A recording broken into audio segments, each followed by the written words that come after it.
그 길 끝은 사망이다. 그 길에서 돌아서라. 그 길에서 돌아서서 하나님이 다스리시는 나라, 하나님이 구원하시고 하나님이 창조하시고 하나님이 치료하시고 하나님이 함께 하시는, 죄를 용서하시면서 함께 하시는 그 나라로 들어와라. 그 나라가 왔다. 그래서 회개하라. 천국이 가까이 왔다라고 선언하신 거잖아요. 그래서 사람들을 향해서, 하나님을 찾지도 않는 사람들을 향해서 하나님은 이런 분이시다, 그것을 보여주시러 오신 거예요. 그리고 그들을 향해서 너희가 가고 있는 길은 죽음의 길, 그래서 그 길을 버려라. 그 길을 중단해라. 지금이라도 그 길에서 돌아서라 라고 말씀하시죠.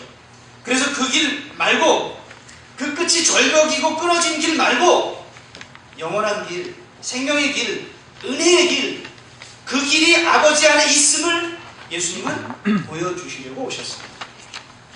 그래서 그것을 보여주시기 위하여 예수님은 친히 그 길을 앞서서 가셨습니다. 눈으로만 보도록 하신 것이 아니라 친히 예수님이 그 길을 가셨습니다. 그 길은 좁은 길이라고 말씀하셨습니다. 그 길은 고난의 길이라고 말씀하셨습니다. 그리고 예수님은 그 길은 순종의 길임을 보여주셨습니다. 그래서 예수님이 먼저 아버지를 믿으면서, 아버지의 말씀을 믿으면서 그 길을 순종하며 가셨습니다. 예수 그리스도는 이 땅에 오셔서 철저하게, 전 생애 속에 철저하게 하나님 아버지를 믿었습니다. 예수님이 먼저 하나님을 믿는 그 믿음 가운데 서셨습니다. 그리고 예수님은 철저하게 아버지께 순종하셨습니다. 그것을 몸소 보여주셨고 죽기까지 순종하였다고 성경은 우리에게 말씀해주고 있습니다. 그래서 예수님은 하나님의 형상을 보여주셨을 뿐만 아니라 하나님의 나라는 어떻게 사는 나라인지를 보여주셨습니다. 따라서 이 땅에 오신 주님께서 보여주신 대로 하나님의 존재와 하나님의 창조와 하나님의 구원과 하나님의 치유와 하나님의 죄 용서와 하나님의 심판과 하나님의 다스리심, 하나님의 머리 되심을 인정하고 믿으며, 그리고 그분의 다스리심에 순종하는 삶을 사는, 그리고 그것을 다시 결단하는 그런 성탄절이 되기를 소망합니다. 또 예수님의 오심은 두 번째로 20절부터 22절, 21절, 22절에 말씀하는 대로 그의 십자가의 피로 화평을 이루사 만물 곧 땅에 있는 것들이나 하늘에 있는 것들이 예수님으로 말미암아 자기와 화목하게 되기를 기뻐하시니라. 하나님 아버지와 화목되게 하시기를 기뻐하셨다. 예수님이 오신 것은 21절에 선언한 대로 전에 악한 행실로 멀리 떠나 마음으로 원수가 되었던 너희, 전에 악한 행실로, 교만함으로, 고집으로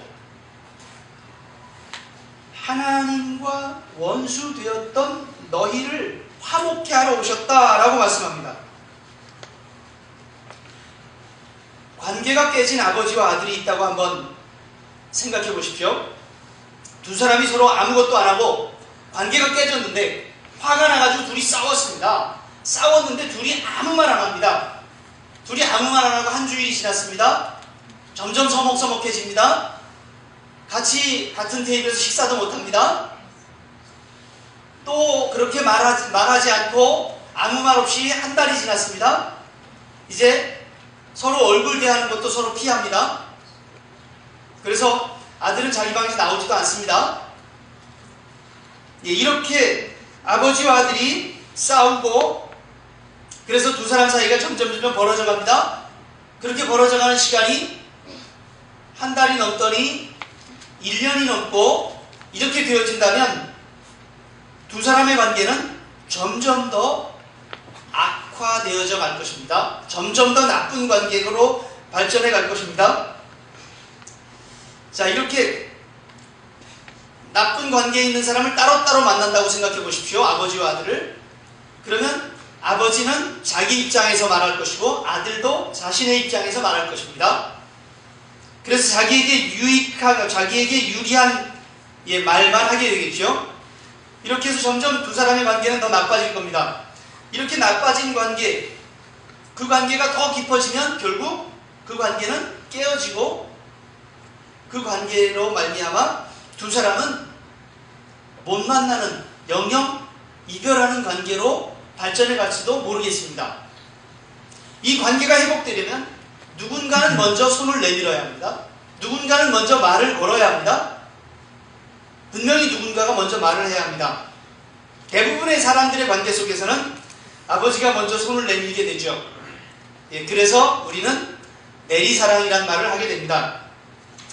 그런데 사람이 이미 죄 때문에 하나님과 멀어졌는데, 이미 죄 때문에 멀어졌는데 21절 말씀은 악한 행실로 멀리 떠나, 전에 악한 행실로 멀리 떠나 마음으로 원수되어진 관계가 되었다.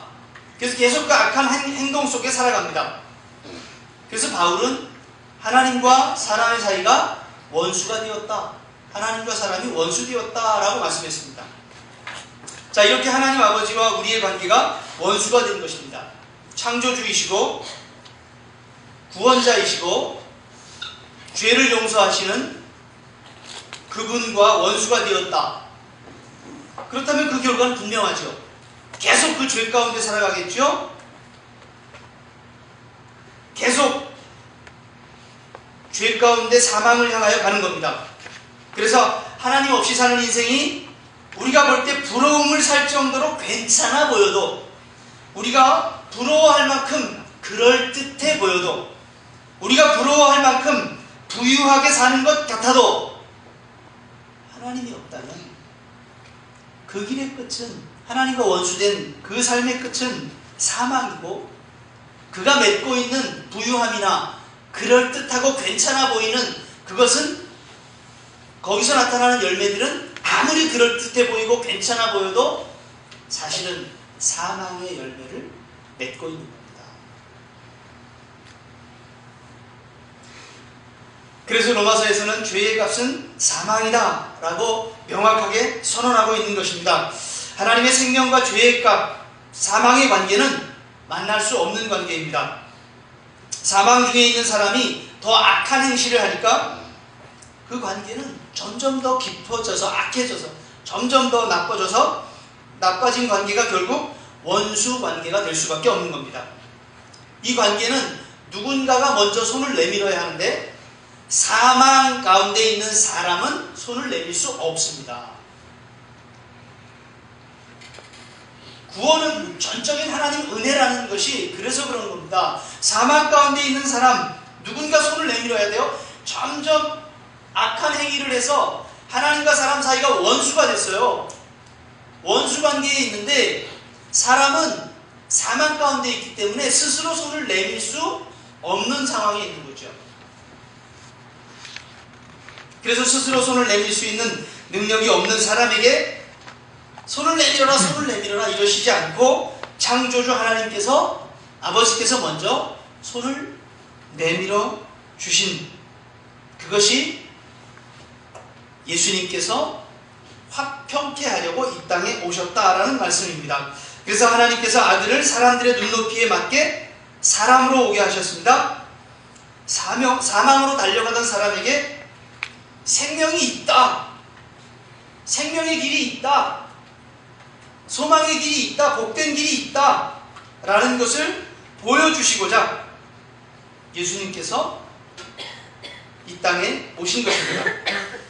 그래서 하나님의 아들, 그분이 사람의 아들이 되셔서, 하나님의 아들이 사람의 아들이 되셔서 이 땅에 오시고, 그리고 그분이 원수되었던 관계 회복을 위하여 십자가에 죽어 주신 것입니다.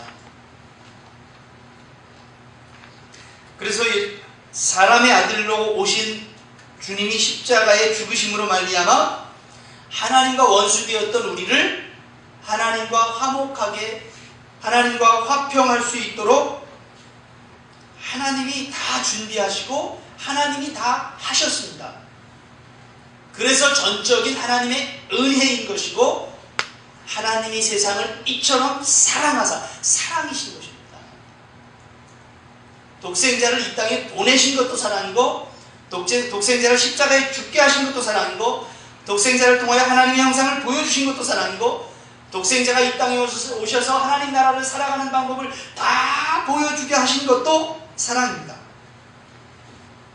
예수님은 하나님과 동등하신 분이 사람과 같이 되셔서 고난도 받으시고 시험도 당해보시고, 그래서 이 땅에서 사람들에게 조롱도 받으시고 이 땅에 살아가면서 사람들과의 관계 속에서 살아보셨기 때문에 우리의 삶을 다 이해하시는 분이세요.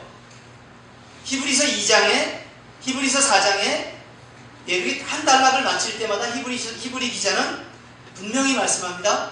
그분은 우리와 같이 시험을 받으신 분이기 때문에 능히 우리를 도우실 수 있는 분이십니다. 그분은 우리의 삶을 다 경험해 보신 분이기 때문에 우리를 다 이해하실 수 있는 분이시고, 우리를 긍휼히 여기실 수 있는 분이시고, 우리에게 은혜를 베푸실 수 있는 분이십니다. 그리고 예수, 로마서 8장에서는 그래서 그분은 아버지 앞에 우리를 변호해 주실 수 있는 분이십니다